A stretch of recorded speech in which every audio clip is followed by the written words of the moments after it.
10 būdų netekti darbo.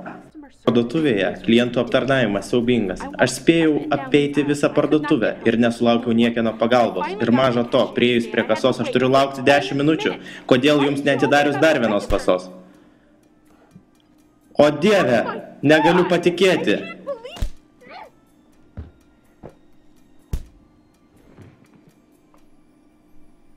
Kitas klientas.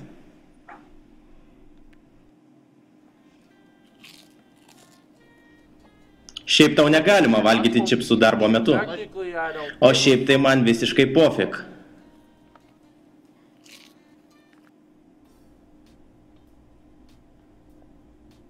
Burbuliukai!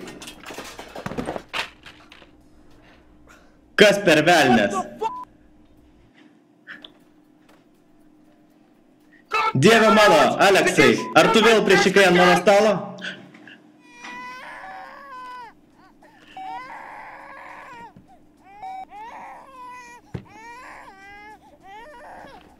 Ką pavelnių tu darai?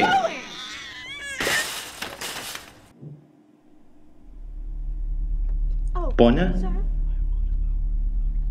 Pone, atsiprašau.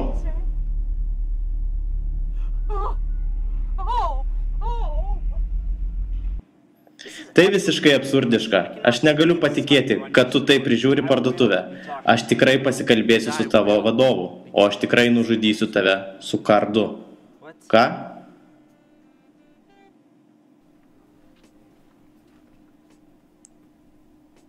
Tu nedėvi kelnių?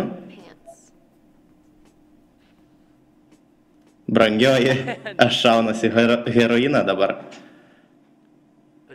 Dėmesio klientai, parduotuvė yra uždaroma.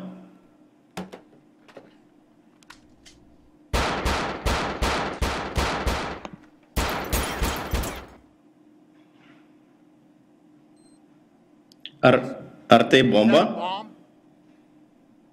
O ar tai problema? Taip, tai problema. Mes nerekomenduojame naudoti nei vieno šių būdų, norint netekti darbo, tačiau jeigu nesusilaikėte ir netekote darbo, naują susirasite portale dirba.lt.